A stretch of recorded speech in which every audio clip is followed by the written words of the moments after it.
Assalamualaikum warahmatullahi wabarakatuh. Innal hamdalillah asyhadu an la ilaha illallah wahdahu la syarikalah wa asyhadu anna Muhammadan abduhu wa rasuluh.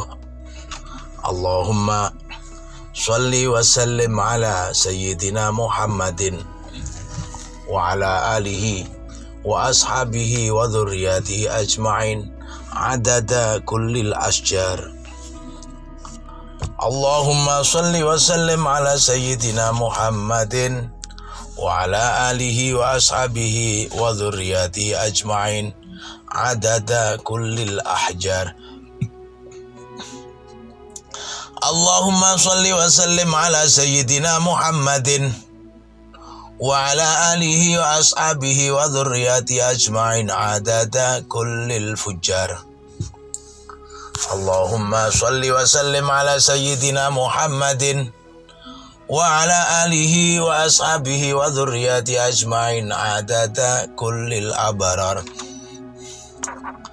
Allahumma salli wa sallim ala sayyidina Muhammadin wa ala alihi wa ashabihi wa dhurriyyatihi ajma'in adada kullil hayawani fil bar. Allahumma salli wa sallim ala sayyidina Muhammadin wa ala alihi wa ashabihi wa dhurriyyatihi ajma'in adada kullil hayawani fil bahr.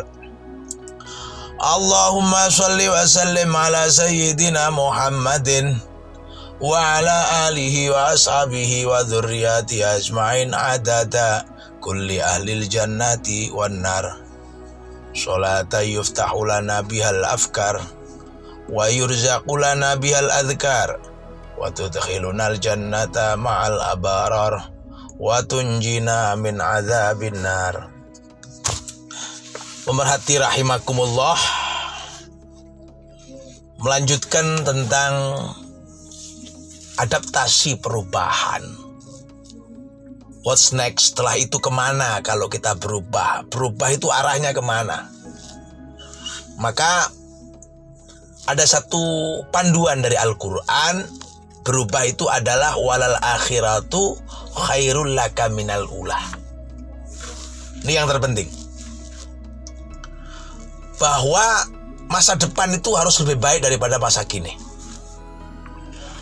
Nah, yang dimaksud perubahan itu tentunya kita fokus mengarah kepada ikhtiar, usaha-usaha untuk lebih baik. Kedepannya harus lebih baik. Ini nyambung dengan pesan Allah Subhanahu wa Ta'ala, di mana kita diperintahkan untuk membentuk generasi yang lebih baik. Jangan sampai wal yahshal ladzina law taraku min khalfihim, ya. Jangan sampai kita itu meninggalkan ketika kita nanti mati ahli waris atau generasi penerus yang dzurriyyatan dhi'afa, yaitu keturunan-keturunan yang lemah. Maka tentu arahnya kemana? Kita harus membangun ahli waris kita, anak keturunan kita harus lebih baik daripada generasi orang tuanya. Maka di sini disebutkan dalam kitab yang saya tulis adalah dalam Ta'limul Ulumul Qur'aniyah adalah apa? Tsumma yarkuzuna mongko nuli fokus. Nah, ya. Mereka-mereka yang ingin berubah yukhrijuhum minadh-dhulumati tentunya ilan nur. Mereka-mereka yang ingin berubah dari gelap tentunya ke terang, benderang, cerah.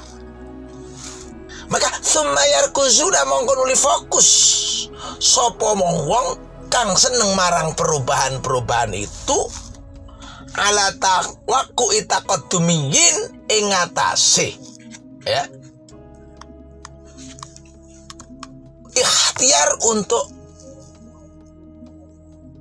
memenuhi syarat-syarat kemajuan, syarat-syarat kesejahteraan, syarat-syarat kehebatan di masa-masa yang akan datang. Artinya begini, ketika kita memutuskan untuk berubah itu adalah minadz-dzulumati ilan nur. Jangan dibalik, minan nuri ila dzulumat. Karena ada orang itu berubah justru kembali ke zaman yang gelap. Yaitu kalau sudah walladzina kafaru awliya'umut taghut. Orang-orang kafir itu walinya adalah taghut. Maka mereka justru terbalik. Yukhrijunahum minan nuri ila dzulumat. Nah, berubahnya adalah justru dari terang benderang, dari cahaya yang cerang ke gelap gulita. Nah, kita tidak. Ini loh perbedaan antara fokus-fokus perubahan orang beriman dan tidak beriman. Orang-orang yang beriman fokus perubahannya adalah yukhrijuhum minadz-dzulumati ilan nur. Dari gelap menjadi terang. Tapi orang-orang yang tidak beriman perubahannya terjadi justru yukhrijunahum minan nuri ila dzulumat. Dari terang kemudian menjadi gelap. Nah, ini yang harus kita garis bawahi. Maka dalam hal ini kalau kita bicara adaptasi perubahan, kita harus fokus kepada unsur-unsur, elemen-elemen atau syarat-syarat yang membuat kita ini maju ke depan. Nah, pertanyaannya adalah apa itu yang disebut tawakkul taqaddumiyin? Syarat-syarat yang memenuhi unsur-unsur kemajuan zaman tentunya adalah muqabilu mazayat teknologiya, dengan mengembangkan keunggulan-keunggulan teknologi. Al-mustaqbaliyati, kang bangsa masa depan. Artinya kalau kita bicara tentang kemajuan, maka syarat utamanya adalah menguasai keunggulan-keunggulan teknologi.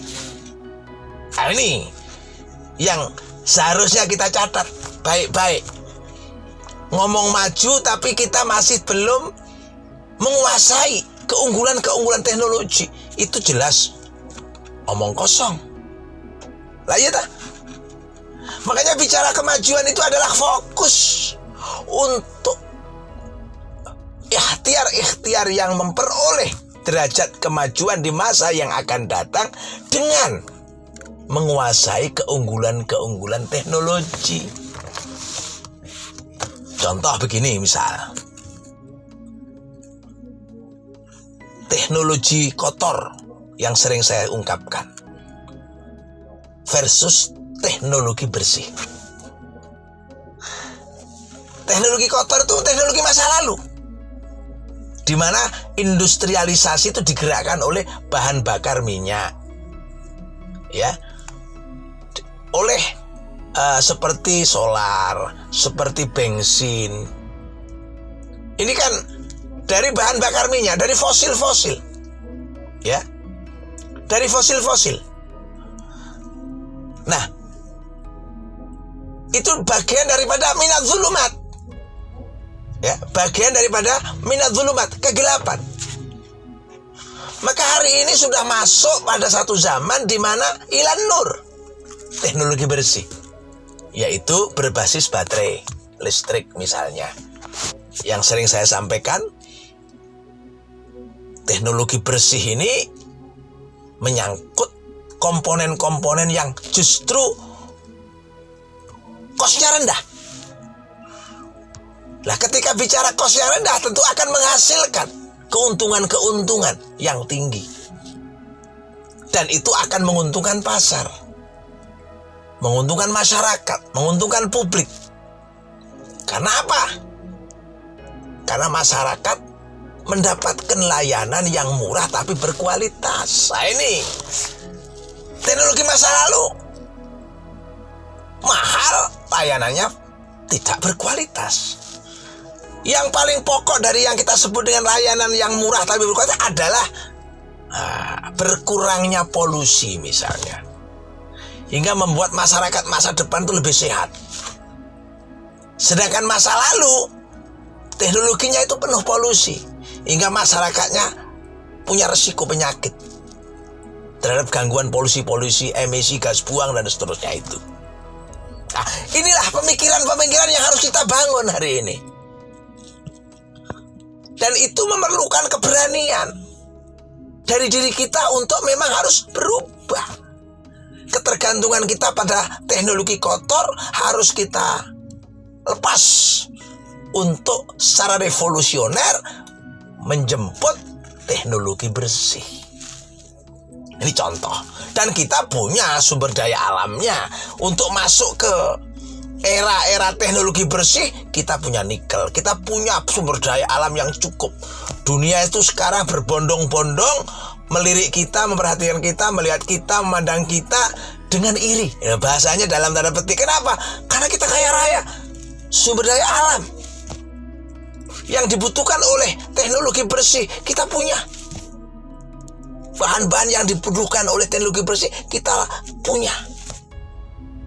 Maka wajar kalau penampilan kita lebih menarik ke depannya. Hingga di sini diperlukan kecerdasan para pemimpin, para tokoh-tokoh masyarakat, termasuk seluruh anggota masyarakat, bagaimana menyiapkan negeri kita ini lebih maju, menjadi paling tidak raksasa dunia. Oh, ini kan penting ya, penting sekali. Nah, sekarang kalau kita bicara sumayar kuzun ala tawakui taqadumiyin, fokus kepada instrumen-instrumen kemajuan dengan mukabil mazaya teknologi, menguasai keunggulan-keunggulan teknologi al-mustaqbaliyah, ma'atazizi majalati ta'lim, dengan menguatkan apa? Kualitas pendidikan. Ma'atazizi majalati ta'lim, dengan menguatkan kualitas pendidikan. Itu kata kunci. Artinya apa? Manajemen sumber daya manusia. Nah, kalau manusianya itu berkualitas, pendidikannya memadai, maka batu itu bisa menjadi emas. Batu itu bisa menjadi emas. Tapi sebaliknya, kalau manusianya itu rendah kualitas pendidikannya, maka yang terjadi justru emas akan berubah menjadi batu. Wah, ini. Maka kata kuncinya adalah pendidikan. Kalau sekarang ada isu tagline Merdeka Belajar, yang notabene orang dipersilahkan untuk mengembangkan minat-minat yang muncul dari dalam, mau ke IPA, IPS, mau ke sains atau sosial dan seterusnya, mereka bisa meliuk-liuk di sana. Mereka bisa menari-nari untuk mendapatkan keahlian-keahlian lintas disiplin misalnya. Maka sebenarnya hari ini kita sangat diuntungkan oleh teknologi itu. Teknologi apa? Komunikasi, teknologi satelit. Nah, ini bulan Ramadan, ya. Ini bulan Ramadan. Ini menjadi saksi. Mari kita melihat pandemi. Semua menganggap ini musibah. Ayo, kacamata ini coba kita rubah sedikit. Bagaimana kalau pandemi corona kita anggap sebagai hikmah, sebagai sebuah hadiah misalnya? Tentu banyak yang tidak sependapat. Tapi kalau kita lihat, corona itu menyadarkan kepada kita untuk berpikir cerdas di dalam berdagang, berbisnis, atau berapa saja. Yang dimaksud berpikir cerdas itu apa? Ini ketemu. Kalau dulu misalnya orang mau bikin usaha toko, bangun tokonya berapa? Sudah ratusan juta. Ngisi barang di dalam toko berapa? Bisa puluhan bahkan ratusan juta. Artinya tempat usaha plus dagangan usaha itu bisa ratusan juta. Buka toko sak dagangane lah ya angel to. Duit kondi hari ini dengan teknologi internet di mana kita di lockdown oleh corona. Nggak boleh keluar, ya. Nggak boleh mobilitas, bercampur, berkerumun, memaksa kita di rumah. Sudah tersedia usaha yang murah meriah, tapi berdaya saing tinggi, tapi berpenghasilan besar. Apa? Ya, bisnis dengan online. Ini kan puasa tidak pernah kita bayangkan akan menjadikan kita ini orang yang seharusnya dengan puasa itu lebih cerdas. Maka hari ini kita puasa, maka hari ini kita mencoba untuk mengeksplor kecerdasan itu melalui karunia Allah berupa corona. Corona ini kita jadikan sebagai hadiah untuk membuat kesadaran baru tentang bagaimana kita berusaha, berbisnis tanpa modal tapi hasil besar. Coba kalau kita ini sekarang punya HP 2 saja, laptop 1. Misal kalau kita mau seperti kalau kita kayak yang jualan-jualan aplikasi itu, ya, kayak toko-toko online itu. Ya 2 HP, 1 pakai laptop misalnya. Kita jalin relasi, kita jalin komunikasi, kita menjadi mediator dari pemilik barang, seperti yang dilakukan oleh toko-toko online itu. Toko-toko online itu kan nggak punya barang, yang punya itu yang punya barang sana, di sana. Nah, kita cuma menghubungkan, ini kasarnya makelaran lah. Kita jadi calo gitu lah, jadi mediator gitulah. Kalau dalam bahasa zakat kita amil gitu aja lah. Saya yakin kalau kita lincah, kita cerdas, kita bisa memberikan solusi dan kita melakukan hubungan-hubungan interaktif, ya, yang sangat aktif. Seperti begini, saya mencoba untuk membeli satu produk, yaitu tentang herbal asam untuk menyembuhkan gangguan lambung. Nah, yang menarik, di samping produk itu juga sudah menarik, tapi cara komunikasi online-nya ini menarik. Apa? Dia memberikan kesempatan kepada para konsumennya, customernya, para pasien-pasien yang mengkonsumsi produknya untuk berhubungan langsung online via WA, WhatsApp. Coba, kalau Bapak Ibu ingin mendapatkan konsultasi tentang gangguan lambung, maka kami siap 24 jam melayani konsultasi dari Bapak Ibu, dari segenap customer kami yang terhormat. Bayangkan, artinya dia sudah menjadi penasihat kesehatan pribadi. Dia seperti datang di rumah kita, lalu memberikan advokasi, advis, nasihat-nasihat, solusi terhadap penyakit gangguan lambung itu. Apa yang kemudian terjadi? Kami terkesan. Sudah bayarnya di tempat, kita nggak mirim dulu. Ya barang dikirim baru bayar, COD. Kemudian menyediakan diri untuk apa? Untuk konsultasi bersifat pribadi online. Artinya bagaimana manfaat dari produk itu, lalu reaksi-reaksi setelah minum obat itu seperti apa ya, seperti makanan ya, kayak bubur gitu. Nah ini sangat memuaskan. Loh, apabila kita menjalankan bisnis online itu seperti kita berhadapan langsung, interaksinya secara face to face, kayak kita ini sangat dekat, satu rumah kira-kira begitu, hingga sangat bersifat keluarga kira-kira begitu. Saya yakin menemukan kemajuan-kemajuan yang luar biasa. Nah, disitulah kemudian kita melihat fokus kepada instrumen-instrumen yang menghasilkan kemajuan. Nah, inilah yang kemudian kita coba untuk mengangkat bagaimana perubahan-perubahan itu didasari oleh semangat yang tinggi untuk meraih kemajuan di masa yang akan datang. Kita tidak perlu gelisah, marah, sakit hati ketika orang menyebut kita misal terbelakang. Misal kita ini tertinggal. Misal kita ini miskin. Misal kita ini bahkan dikatakan bodoh. Jangan sakit hati. Itu justru vitamin. Itu justru suplemen yang membuat kita harus lebih maju. Bahwa anggapan-anggapan yang diarahkan kepada kita yang negatif itu tidak ada. Bahkan terjadi yang sebaliknya. Kita penuh dengan kemajuan, kreativitas, inovasi, bla bla bla bla bla. Kita harus tunjukkan itu. Nah, bahwa kemudian orang berkomentar miring dengan kita, saya yakin kesan tidak ada yang bisa melarang. Orang mau kesan apa kepada kita, persepsinya kepada kita tidak boleh melarang dan tidak bisa melarang. Kesan itu timbul dari pandangan, ya, informasi visual atau juga informasi audio sifatnya, pendengaran.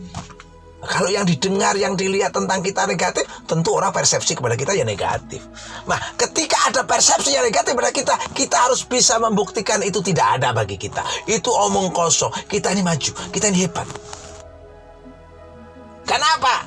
Tentunya karena kita punya kesadaran majalah ta'lim. Kita itu menjunjung tinggi kualitas pendidikan yang terus ditingkatkan dari hari ke hari. Kemudian wal bahsi dan riset. Ya, wal bahsi dan riset. Bahwa keunggulan-keunggulan teknologi masa depan itu didukung oleh kualitas pendidikan, dan kita harus berani mengeluarkan dana untuk riset wal bahs. Ya, sekarang ini nampaknya Menteri Ristek itu sudah dilebur jadi satu ke Kemendikbud. Ya, kita tidak mengkritik, tapi artinya ketika masuk ke dalam lingkaran itu bisa jadi ngirit, bisa jadi nilai-nilai daripada pekerjaan riset itu kurang begitu penting. Tapi yang hal-hal semacam ini saya kira tidak kita permasalahkan di sini. Tapi yang jelas riset itu penting. Diskusi-diskusi yang kemudian berkembang menjadi sebuah tukar guling pengetahuan itu akan menghasilkan penemuan-penemuan yang luar biasa. Negara-negara besar, negara-negara maju, ora eman ngetokne duit kangge riset itu gak eman. Contoh misalkan begini, Rapid kita yang sekarang terkenal, dulu kan pertama waktu keluar tuh kan sekitar 400-an ribu harganya. Sekarang itu sudah di kisaran 80-an ribu. Lalu ada saudara-saudara kita, adik-adik kita mahasiswa di Gajah Mada itu katanya membuat apa yang untuk mengetahui seseorang itu resiko corona atau tidak, cukup dengan Genos. Nah, harganya cuma 40.000. Ini kan apa? Ini namanya apa? Ini namanya wal bahsi, riset. Bahkan ada seorang pakar dari ITB yang notabene prihatin ketika alat-alat detektor atau si alarm daripada tsunami bantuan luar negeri itu hilang, dicuri orang, ya, apa itu panel listrik suryanya dan yang lain-lain lah, pokoknya yang mahal-mahal itu hilang. Akhirnya beliau berkeinginan dan sekarang masih dalam rangka uji coba untuk membuat alat deteksi dini tsunami dengan cara yang lebih hebat, yaitu ditanam di bawah laut. Alat itu ditanam di bawah laut, hingga tidak mungkin dicuri orang karena di dalam laut, dan lebih murah. Bahkan bukan murahan, tapi akurasinya tinggi. Ini semua tidak bisa tanpa wal bahsi, tanpa riset. Ya, maka diperlukan itu riset. Kemudian apa? Wat tajribi, dan uji coba, eksperimen. Nah, kalau dalam bahasa Al-Qur'annya yu'allimul kitabah wal hikmah. Nah, wa yuzakkihim, ya, ta'lim. Lalu di situ ada bagaimana wa yuzakkihim. Ada tazkiyah. Uji coba ini penting, seperti yang ditampilkan oleh Allah Subhanahu wa taala ketika ditanya oleh Ibrahim alaihissalam tentang bagaimana cara engkau menghidupkan yang mati. Maka Allah Subhanahu wa taala menunjukkan kekuasaannya dengan memerintahkan kepada Ibrahim mencincang burung ditaruh di 4 penjuru angin. Lalu atas kuasa Allah dari tajrib itu anggota tubuh yang sudah terpisah menyatu kembali. Maka tujuannya apa? Kualitas SDM dengan pendidikan yang kualitas tinggi, riset dan uji coba, eksperimen, yaitu ilan nataiji, menemukan kesimpulan-kesimpulan yang prospektif. Nah, inilah gambaran daripada apa yang kita sebut dengan fokus terhadap kemajuan di masa yang akan datang. Terima kasih, mudah-mudahan bermanfaat. Assalamualaikum warahmatullahi wabarakatuh.